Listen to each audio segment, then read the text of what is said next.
some more.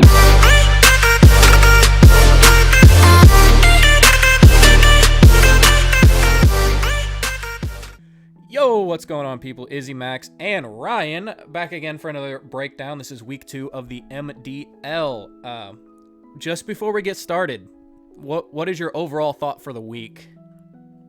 My overall thought for the week was this was a really, really solid week for the league. We've seen a lot of improvements from week 1, and I have a lot less to say actually in regards to negative play. It's mostly overall very positive feelings for all the coaches going forward. Yeah, I like to see, because we do pick'ems in the Discord, that I think there was only 2 pick'ems that they actually got correct. So yep. So without further ado, let's go ahead and get started. Game 1, which is Matt versus Hub. The league voted for Hub, but I'm gonna go ahead and let you talk about this because you don't have bias and I do. Yes, and I actually voted for Matt to win this one. I think in the pick'ems. I don't remember though off the top of my head. This was a really, really solid match, and I think that this match also has secured Matt the number 1 spot in the league for right now. We'll kind of come back to that later with your match this week. But to me, this was a really big game for both players, and it really showed a lot of what Matt is bringing to the table with his team. The Inteleon was a really good bring. Both Togekiss and Amoonguss put on so much pressure. The Duraludon Blast did what I wanted it to. I actually was really surprised to see Liepard this week, but it actually worked out really, really nicely, and I thought it was a really solid bring. Just a great week overall for Matt. And Hubbub did not play bad. The prep was really good. I really liked everything I was seeing. I liked the Urshifu. Ninetales did a lot more work than I expected. And it was a very solid set. It was a very cleanly played set. But to me, Matt always had that game kind of in control, which I think is really hard to do against Hubbub's team and kind of speaks to his skill as a player. Well, I think the Liepard really gave him that control. Yes. And like you said, no one was expecting. I help her build. We both weren't expecting the Liepard. Yeah, I thought that was... Yeah, Politoed. Brilliant. And, yeah, I mean, we couldn't even get a clean switch in for the Sun because he was always clicking Rain Dance. Like he did in Game 1, Turn 1. Ninetales wasn't even on the field, and he's like, all right, I'm clicking Rain Dance. Yeah, he knew what to call out. It was a really impressive showing. Yeah, that was a great set. Highly recommend anybody in the league that wants to see some really top play should go check out that match. I thought it was a really great set. Yeah, it's kind of sad that the Bisharp was kind of useless this week, but it had to be here just in case of insurance. I know I was talking with Matt after the game. He's like, no, Chandelure and Crocodile were kind of useless. But when you have Chandelure and Crocodile, you kind of have to have an answer to them. Yeah, you have to bring Bisharp. Yeah, Bisharp was useless, but it was there for a reason. And that is, forcing your team comp forcing slots. We've talked about that before. And Matt's team is very good at that. Yep. All right, moving on. This game was crazy. This game was pretty nuts. This is the game where it shows, like most of the games this week, what you pick up in your transactions can literally transform your team, and it really did. Yeah, no, I think the Galarian Weezing did a lot here and really helped Ninblox out. I think that's a really... Well, I'm still not sure if he wants Gengar or not. I do think that the Galarian Weezing was definitely a good pickup. Really helped all the counterplay, because Tay's team is very ability reliant, and he realized that. You have the justified ability that you're relying on and the Rain Swift Swim option, and the Strong Jaw even from the Dracovish is getting canceled. And I mean, Prankster. all of Tay's... Yeah, and the Prankster's getting canceled from the Whimsicott. I mean, I think the much. only Mon that didn't care about Weezing would have been the Volcarona, but it didn't even come. And it really was I think that was a really smart bring this week. That said, though, Tay played around that beautifully. He wasn't even expecting it. What he basically realized, and I think this was pretty intelligent, was that weakness policy Ludicolo is still at +2. Oko's everything. Kills the whole team. and the speed Ninblox does not really have any good speed control. Weavile. And he had nothing to.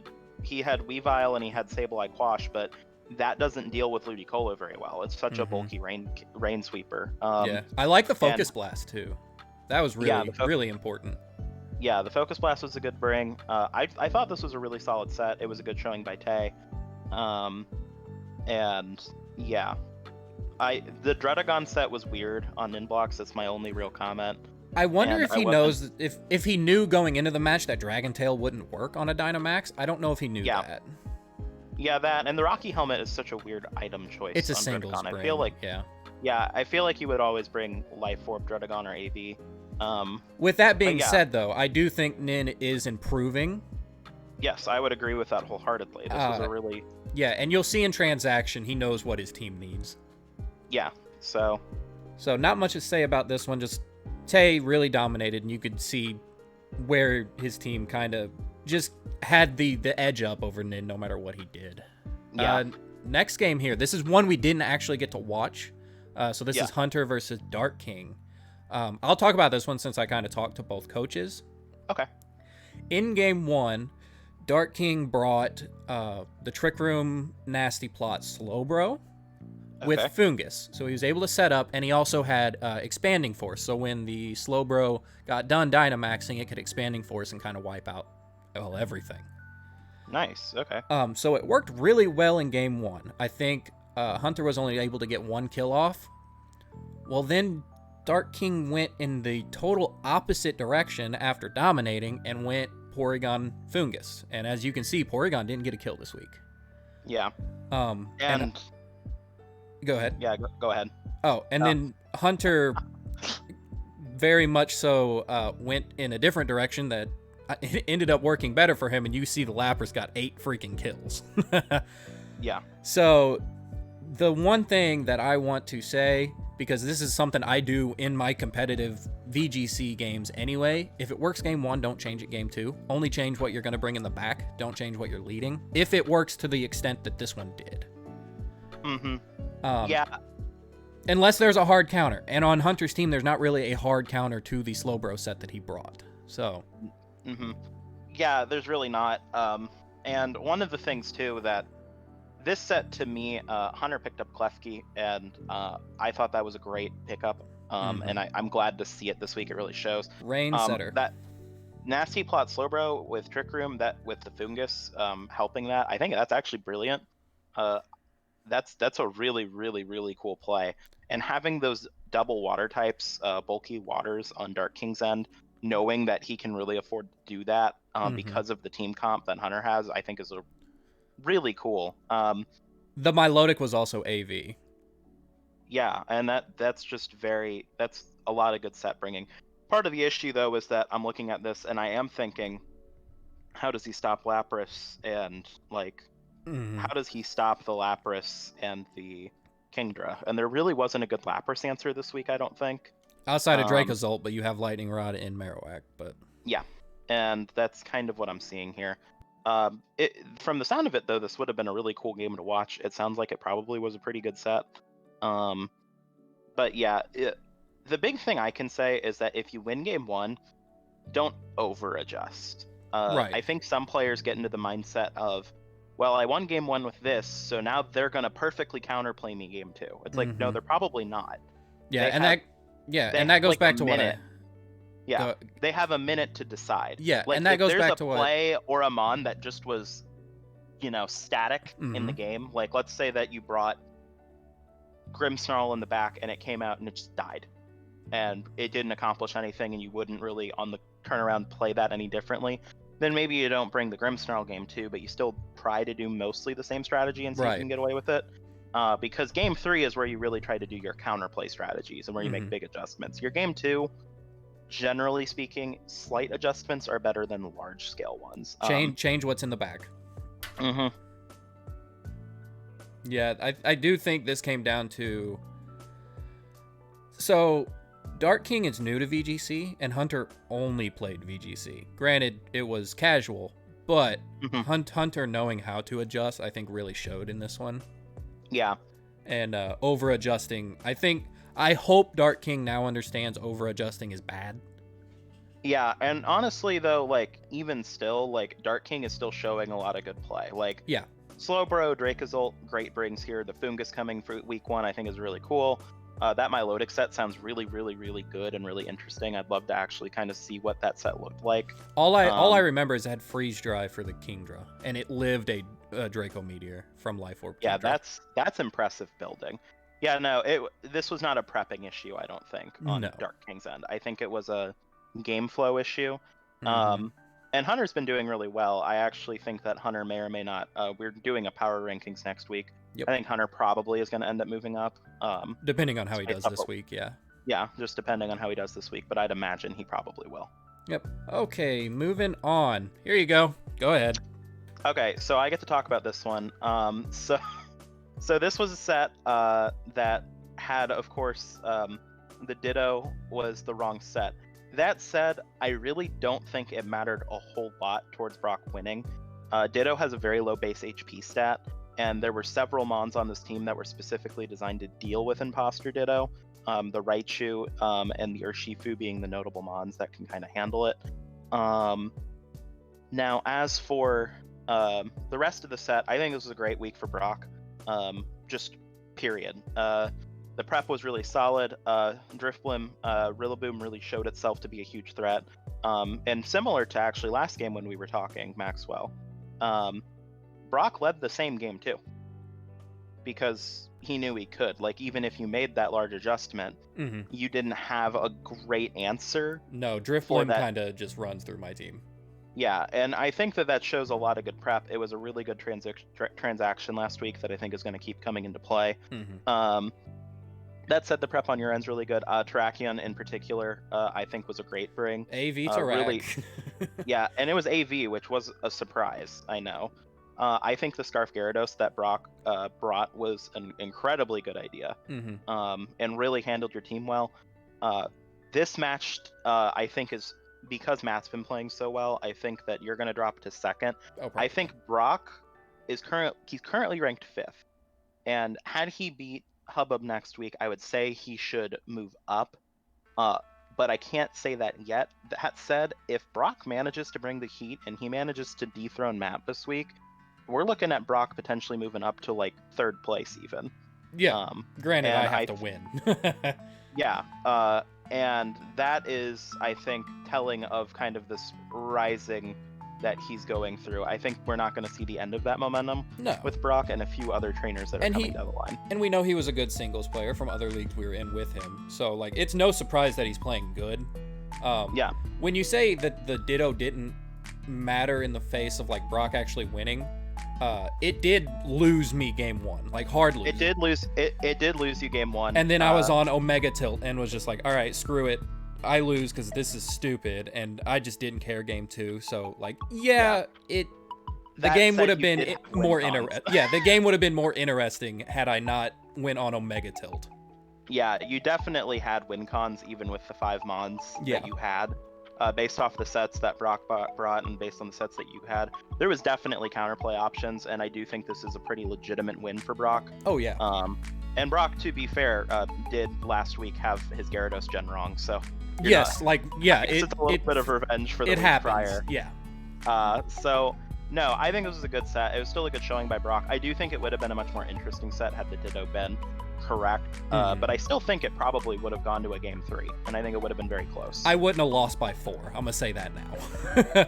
it would have been closer, but I think it still probably would have gone to a game 3. Yeah, it would like the going for this week is prepping and transitioning from game to game. It would have definitely have showed, can Brock transition from a loss and kind of get his bearings back, but I couldn't do it. But also, you couldn't do it this week. No, Brock's prep, I think, was overall a little bit more solid. Yep. So, moving on to the next game. Okay, this was my favorite game of the week. This was fantastic. This was insanity. And it really, I gotta pay compliments to both trainers for the sheer, like, dedication to creativity they had. First off, we have... real quick, Silvally Electric. Okay, just wanted to put that out there. Which is crazy. Yeah. And I loved it. And it actually makes a lot of sense, and it made his transaction this week, which we'll get to later, make a lot more sense to me. Because his transaction at first, I kind of looked at it, but after watching this game, I was like, oh, total sense. Anyway, talking about some things that were great this set, the Slow King set was crazy. That was wild. Weakness policy Slowking really cleaned up nicely. We're seeing battery licky licky with self-destruct, Heck yeah. I like the safety which goggles Persian. safety goggles Persian's a good bring. We brought that some week back in the day. Yeah. Keyberry Gallade, I've mentioned that before as being Mhm. a pretty good set on Gallade, and I think it was a really good bring this week. The Corviknight set was extremely clutch for C-Rad. It really won him that game one. He kind of realized that John Boy didn't have a good Corvancer, Right. and the play was great. I think my only real comment, and actually John Boy said the same thing after the match, I thought that looking at C-Rad's team, he went Justified Gallade. I probably would have gone Justified Arcanine. Arcanine. Yep. And mostly because Arcanine gets Wild Charge and Flare Blitz, and if you look at this team, it deals with that pretty nicely. Well, it even gets Um, crunch if you don't want to run Wild Charge. yeah, well, you want to run Wild Charge for Corv, but well, Oh, actually no, no, you because you could get just fire run coverage. Crunch. Yeah, you actually do just have that coverage. Overall, this was an incredibly good set. Mhm. Highly recommend anyone watch. I don't think it was played 100% perfectly by either trainer per se, but I think just the prep that both of them showed and like the ingenuity of it all was Mhm. just extremely impressive. I think C-Rad, along with Brock, is going to be rising Yeah. quickly in the rankings. I think C-Rad is quickly showing himself to be a top contender, and considering how new he is to doubles, and considering some of the initial issues with his team, I think that's extremely impressive. Right. I want to bring out some of the tech that actually, I believe, won C-Rad the game. Taunt on the Yep, Corviknight. great bring. Fan freaking tastic. Cycling his parting shots Yeah, that too. was insanely crazy. And then of course that questionable switch in from John, but he knew it. He knew it was questionable. Yeah, but to me too, that was a questionable switch, but also it was if the switch works, it was a potential win con. Yeah, because Like, Arcanine sometimes literally handled the rest of the team. Yeah, sometimes you need to do that risk. Also, the Akabara on the core was really smart. Yep. So yeah, great set. Loved it. Would highly recommend if you haven't seen it, check that set out as well. Yep. Moving on. Toxic and Jizzy. Yeah, this game was weird. So one thing I would like to comment for both of these trainers, is the mons that they brought are like outside of Toxic swapping and Gastrodon. These two trainers have a big problem with bringing the same 6 mons every week. And frankly, that's not necessarily a bad thing, but like as these trainers, neither trainer has really played some of the higher end ladder people. If you're bringing the same 6 mons every game and you're playing someone like you or Matt, like you're gonna get destroyed. Well, Jizzy played Matt, and Matt didn't even have to Dynamax. Yeah, and like if Jizzy brings these same 6 mons to face Hugh, if Toxic brings these same 6 mons to play Hugh, you're gonna lose, and that's just because you're not really having any surprise factor. The sets too that I saw, because we were able to view this game through Toxic, the sets I saw on Toxic and Jizzy were both overall pretty standard. That said, Toxic had some slightly better prep. The Hitmontop he realized was kind of key. The wide guard was really, really good. And I think too, light screen on Meowstic the reflect on Meowstic was good as well. Click Thunderwave more. Click Thunderwave more. Yeah, the T-Tar having Brutal Swing, that was a tack he had taken from Matt the week prior, and it really worked here, and it actually showcases something I really like about Toxic as a player, is he seems to take techs and ideas from other players and integrate them into his own sets, which I always think is a smart thing. If you see someone do something successfully, maybe it's a good idea to go ahead and take that idea and utilize it yourself. One thing I do want to say, and this is coming from the commentary I heard from Toxic, is don't get too comfortable, because you led T-Tar something in the face of Alakazam and Indeedee, and you're like, oh, this is easy win. Helping Hand Max Focus Blast knocks out T-Tar, and then he lost that game. Don't get too full of yourself. Make your smart plays. Yeah, and the other thing is too is that had Jizzy Dynamax the Pissimian in one of those games, that set could have completely changed. That was just a misplay by Jizzy. And it happens. And this asterisk here on the 2 deaths from Azumarill are self-inflicted. Misty Explosion both times. Yeah, so it was a good set. I'm not gonna like be too. I don't want to be too hard on either of these players. I think they both played well, both brought good things. That said, I think both of them need to reevaluate their strategies going forward. Mm-hmm. Because I think both of them are kind of in a rut. Even though Toxic has won both games. He's up against a pretty tough opponent next week, and I think that the other end of that pipe is gonna come real soon here. Yeah. So. Yep. All right, and then the pickups. Okay. So let's start. Yeah, I'll go ahead and start. Ninblox, great choice. He knows what his weaknesses are on his team. Picking up a grass and fighting type, even if it's not the best of the swords, it's probably the best grass type he could have grabbed. Yep. And he's lowering his ice coverage because holy crap, he drafted like 4 ice types.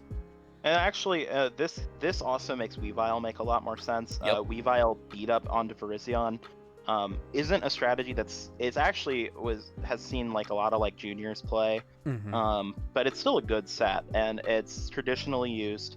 And the dark ice coverage combined with the fighting grass is really nice. You can hit most things pretty well. I think this is one of the best trades on the list. Yeah. Overall, I really like it. Moving on, we have Dark King Serena for Orbeetle, which I love that trade.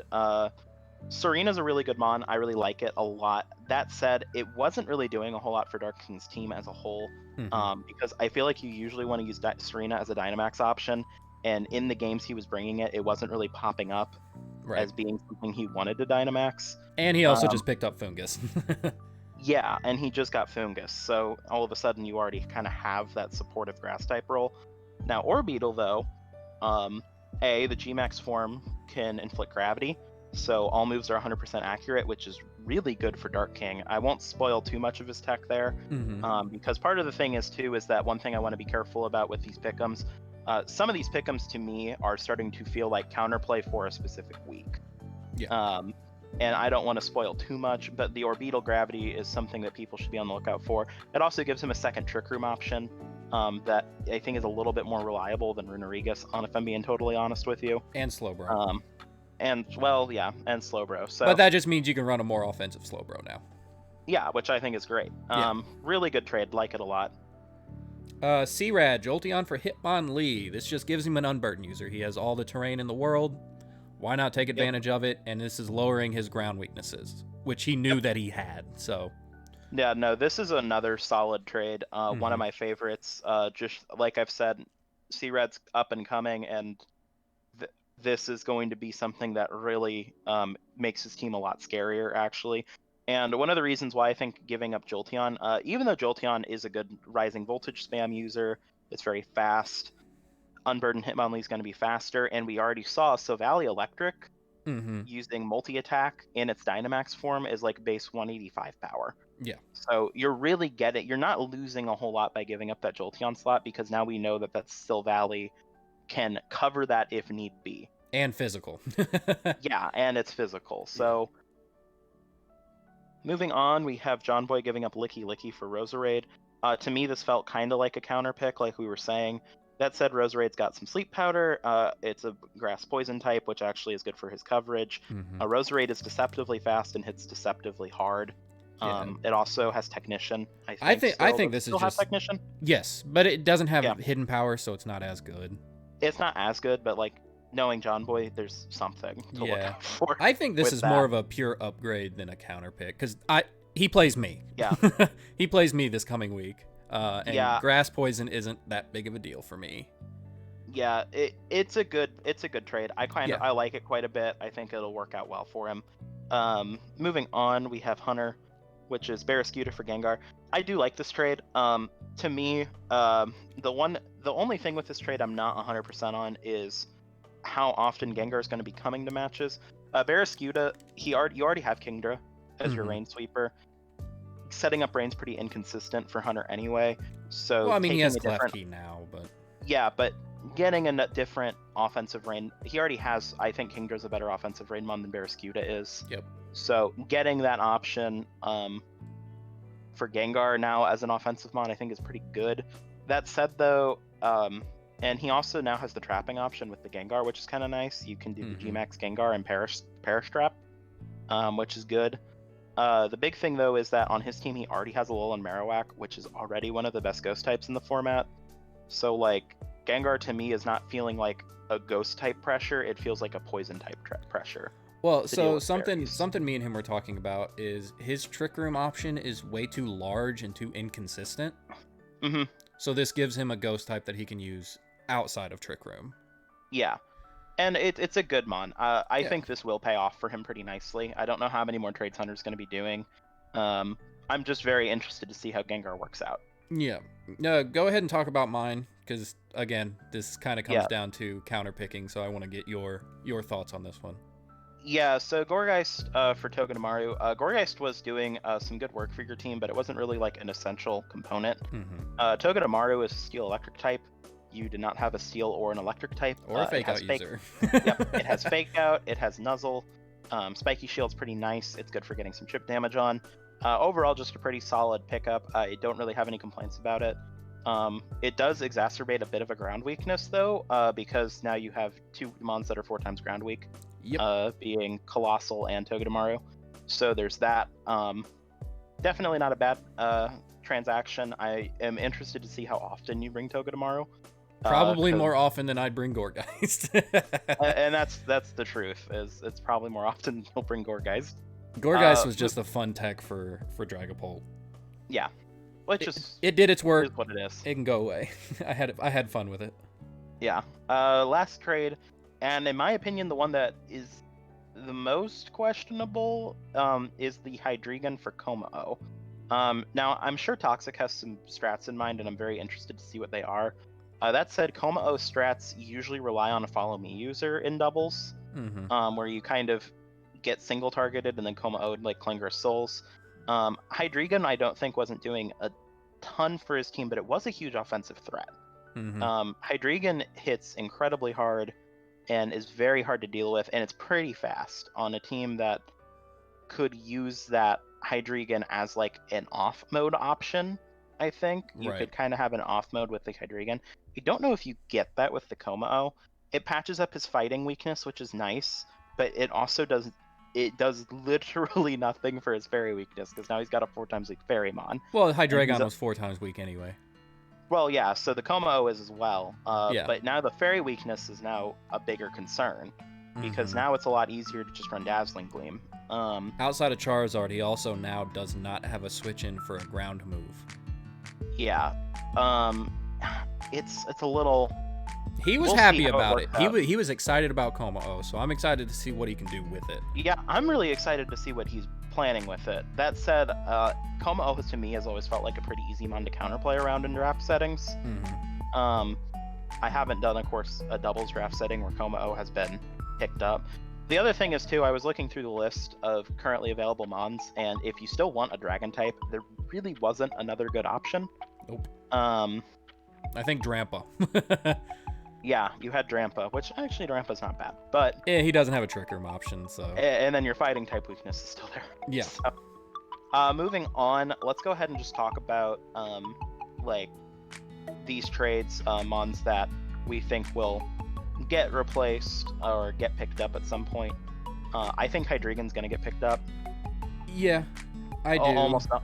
I don't know who's gonna pick it up, but someone will, and honestly probably should. Hydreigon's a very solid mon, I think, in doubles format. I don't know if Gourgeist is going to get picked up. Someone might want it for like Shadow Sneak proc, maybe. I think I'm the only one with the Shadow Sneak proc, though. Well, I mean, I guess Brock does now, or Hunter does now, but Barrascuda for Gengar. I think Barrascuda will get picked up. I think Matt will pick it up, honestly. I think Matt should pick it up. If not Matt, then Tay. One of the two should probably grab it. If Tay grabs it, he's probably dropping Beartick. I would say Licky Licky's not getting picked up in literally any other season, but I don't know anymore. I have lost all semblance of viability after watching that set. So maybe someone will eye Licky Licky, and I wouldn't be surprised to see John Boy pick it back up at some point. He said I don't think gonna try. Yeah, I don't see anyone else picking up Jolteon. It really worked well on C-Red's team. I don't think it works super well on most others. But maybe if you need a fast electric type, So Jolteon's not a bad option. here's the problem with Jolteon that you might not know is Wolf Glick is running it in the WBE VGC League that's going on pretty much back-to-back with this. Yeah. So if he starts pulling out some weird junk and it's working, I can see someone picking it up and trying. Yeah, I could see that as well. It's just kind of it's frail, and it works really well on electric terrain, but outside of that, I'm not 100% sure on how many people are going to want it. I do see Serena getting picked up. A lot of people are looking for grass types, actually. Mm-hmm. And Serena's a very good grass type, and I think it would help some of these teams out. So definitely I'm on the eye out for that. I think Hydreigon, Barraskewda, and Serena are the most likely mons to get picked up. Fake out immunity. And Cloyster, if you have a good follow me user and you want to try doing some Cloyster stuff, you can. I don't think it's going to work out particularly well, and this is speaking as someone who loves Cloyster. I think Cloyster is a dedicated singles mon. I don't think it'll ever do anything in VGC. Yeah, it can. I've done it. I've tried to do it to moderate success, but it's not really the best. In a draft setting, I don't think it will. Because you can counter the hell out of it. But in like a regular VGC season, sure. Surprise factor, but nah, not here. Yeah. So that's kind of what my thoughts are for the week. This is a really solid week overall for the league. Yeah. Next week will be reassigned power rankings. One thing I would like to also clarify with power rankings here is that I'm assuming we're going to show standings, right? Yeah. Like standings in the league, but power rankings aren't going to, standings will be influencing that, but not as much as you might think. Yeah. Well, let's say it's in a vacuum. I'm number 1, or I'm number 3, but I lose to the number 1 and the number 2 guy. Yeah. My ranking's probably not going to change because I lost to the people I was supposed to lose to. Exactly. So we are going to be considering that kind of thing pretty substantially in the power rankings. And it's also going to, the power rankings, of course, too, will be personal opinions. Yep. So if me and you will probably have different power rankings. Yeah, we might actually just make separate lists. Yeah. Or we might collaborate and maybe talk over a few that we don't necessarily 100% agree on. Mm-hmm. But that's kind of how it's going to be, how it works. Because we could have differing opinions. That said, I do think we're mostly on the same page right now, so we'll probably just do a combined list. So yeah, that's all I have for this week. Great week. Thanks for having me on. Congrats on the 100 subs. Yee. Not that it matters. It's just a good milestone, I guess. It is a nice milestone. And I'll go ahead and I'll see everybody next week. Yep. See y'all. Peace.